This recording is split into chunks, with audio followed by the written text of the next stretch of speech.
الفيديو اللي بنعمله كل 3 شهور عشان نعمل تأشيرة البحرين الناس اللي بتروح تجدد وكده، في شوية تعليمات بسيطة جدا، وانتوا عارفين ان السيستم بيتغير كل فترة، عشان كده بنعمل فيديوهات. فعايز انصحك انك لازم تشوف احدث فيديوهات، كل ما تيجي تدور شوف احدث فيديو فين واعمله، او اسمعه او شوفه واشتغل على اساسه. خلينا نبدأ كده عشان ما نطولش عليكم، بس قبل ما نبدأ لازم تجهز لي الحاجات دي على جنب عشان ما تعطلش اثناء عمل الزيارة او عمل التأشيرة. صور الجوازات بتاع الناس اللي هتخش. على فكرة انت راجل، كراجل مقيم، ده سؤال بيجيني كتير قوي، كراجل مقيم في السعودية معاك إقامة مش محتاج تأشيرة، بس تخرج بس خروج وعودة. الناس بقى اللي هتعمل لهم التأشيرة محتاجين صور الجوازات، صور التأشيرات، كشف حساب بنك مش لازم 3 شهور، ممكن شهر واحد، ومش لازم رصيد معين، عن تجربة يعني. تذاكر السفر، بيقول لك تذاكر السفر انت هتفتح ملف عادي وورد وهتكتب فيه سيتم السفر خلال جسر الملك فهد او عبر جسر الملك فهد، وهتصدر الملف ده PDF، وبعدين ترفعه له مكان تذاكر السفر، وهقول لك عليه في الاجراءات دلوقتي، خليك معايا. وبعدين حجز الفندق، ممكن تحجز فندق وبعدين تلغيه عادي، ويفضل الملفات دي كلها PDF. ما تنساش تضغط لايك وتعمل متابعه. 7000 واحد اللي بيشوفوا الفيديو ده كل 3 شهور لو عملوا متابعه وعملوا لايك هيغيروا من معنوياتنا خالص وهنقدر نستمر. تخش في جوجل عادي خالص وتقوم كاتب تأشيرة البحرين. الأمور سهلة وبسيطة ومش عايزك تقلق من حاجة، بس لازم تجهز معاك الفيزا اللي أنت هتدفع بيها. هتختار أول خيار بحرين إلكترونيك فيزا سيرفيس، اللي هي خدمات التأشيرات. هتقول فيزا سيرفيس، وتقوم اللي هي جنبهم على طول فيزا سيرفيس عفوا، وتختار أول خيار أبلاي فور فيزا. هيقوم فاتح لك نافذة تانية خالص غير المتصفح الرئيسي، من خلالها احنا كنا الأول بنختار نو. ده معناته بيقول لك أنت مقيم في دولة من دول الخليج، هتقول له يس. كنا بالأول بنقول نو، دلوقتي لا هنقول له يس. وبعدين هيقول لك فين حتة، هتقول له في السعودية. طيب أنت جاي ليه؟ هتقول له جنرال فيزيت، زيارة عامة، ما تحددهاش، خليها زيارة عامة. وتفاصيل أكتر هتقوم قايل له توريزم. توريزم، ما تختارش فاميلي فيزيت، اختار توريزم. بعد كده هتختار الجنسية، طبعا الجنسية احنا خلينا نقول مصري، بما اننا مصريين يعني. قايل له نيكست. طيب خلاص، بعد ما سجلت شوية البيانات اللي احنا قلنا عليهم في البداية، بعد كده بتخش على الحاجات المهمة بقى، مثلا زي هو قال لك انت سجلت الجنسية مصري والزيارة جنرال فيزيت، وانت جاي منين؟ من السعودية. خلي بالك من السعودية عشان خاطر هيربطها بين التيكت اللي انت كاتب عليه من خلال جسر الملك فهد. هنختار ايه من دولت؟ دايما التحديث اللي بيحصل دايما في الثلاث حاجات دولت. هتختار اونلاين، وبعدين فيزيت فيزا جي سي سي فيزيتور 1 مانث مالتيبلاي انتري، اللي هي زياره متعدده لمده شهر، اللي تقدر تخش بيها مرتين، بس مرتين في خلال شهر. في ناس بتعمل الزياره مفرده بس في الغالب بتترفض. شويه تعليمات ممكن نبص عليها على السريع ونتاكد ان احنا ماشيين مظبوط. 16 درهم اللي هي 160 ريال، وتقوم قايل له ابلاي ناو. اظن الامور واضحه لحد دلوقتي، تقول له ابلاي ناو. شويه تعليمات كلنا عارفينها، نقول له اكسبت. وبعدين هيبدا يخش يقول لك تسجيل البيانات. تسجيل البيانات انت اكيد عارفها، اللي هي باسبورت نمبر اللي هو رقم الجواز، والجنسيه وي الكلام ده كله. وخلي بالك اهم حاجه في الموضوع اللي هي فاميلي نيم. خلينا اكتب مثلا خطاب اهوت فاميلي نيم. مش محتاج انت عشان ما اطولش عليك، مش محتاج الحاجات اللي فوق دي كلها سهله. انا كتبت اسم العائله، والجيفن نيم اللي هو بقيه الاسم كله. يعني خلينا نقول اكتب لكم مثلا الاسم كله بقى اهوت الكابيتال.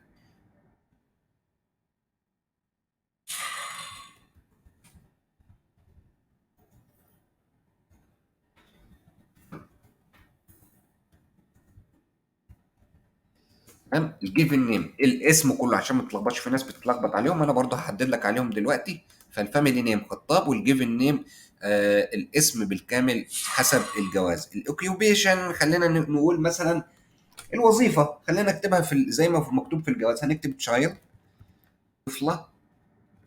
ايوه. والجوب تايتل برضو نفس الشيء، مفيش اي مشكله خالص اهوت طفله. والبليس اوف وورك انت ممكن ما تكتبهاش، لكن ممكن نكتب سعودي ارابي عادي. تمام، اظن الامور سهله لحد دلوقتي. تمام. والايميل ادريس ده مهم جدا عشان ده اللي هيجي لك عليه التاشيره.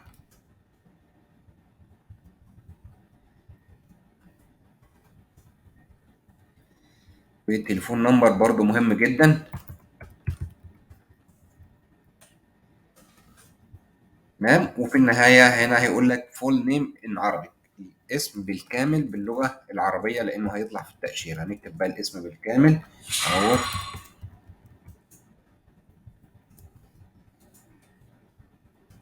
وتقوم عامل له نيكست. طبعا البيانات اللي فوق خلينا نملاها، انت طبعا عارفها سهله عشان ما اطولش عليك، انا هملاها على السريع ممكن ما تشوفهاش. خلينا نملاها حسب الجواز مفيش اي مشكله خالص، وقوم قايل له نيكست. خلي بالك الموضوع كله سهل وبسيط، ما بياخدش منك مثلا 10 دقائق للتاشيره.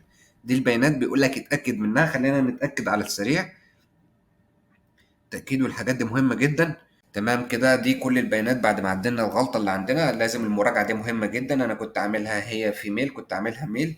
وتتأكد من كل البيانات والاسم، شايف الاسم هنا اهوت ماريا أيمن سيد أحمد خطاب وماريا أيمن سيد أحمد. تتأكد وتقوم نازل تحت، بعد ما تنزل تحت تقوم قايل له نيكست التالي. برضو التالي بقى، التالي الصفحة اللي بعدها اللي انت شايفها دي نفس الصفحة اللي فاتت، بعد ما تنزل تحت في نفس الصفحة هيقول لك ارفع بقى الحاجات اللي احنا اتكلمنا عليها في الأول اللي هي دي، هي دي. تمام، دي زي ما قلت لك لازم تكون مجهزها. هنبدأ نرفع بقى البيانات بتاعتنا. نقول الباسبور، خلينا نقول احنا عايزين ماريا، جواز ماريا اهوت بي دي اف، يفضل بي دي اف. وعندنا تذاكر العودة، وتذاكر العودة احنا قلنا اللي هو خلال جسر او عبر جسر الملك فهد، برضو عليها مكتوب عليها تيكت السفر اهوت. وحجز الفندق، ادي حجز الفندق. حجز الفندق باسمك انت عادي، مش محتاج انك تسجل اسماء الاولاد، اسمك انت بس. يعني انا عملت الحجز باسم ايمن. والبنك ستيتمنت كشف حساب البنك مش لازم، دول 3 شهور اهوت ما اقدرش احطهم، فبحط شهر واحد.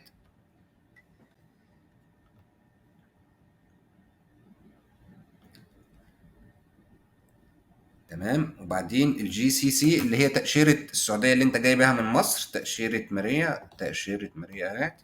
نعمل له اوبن.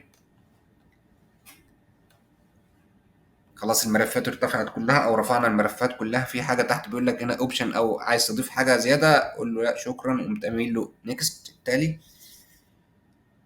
خلاص التالي كده تمام.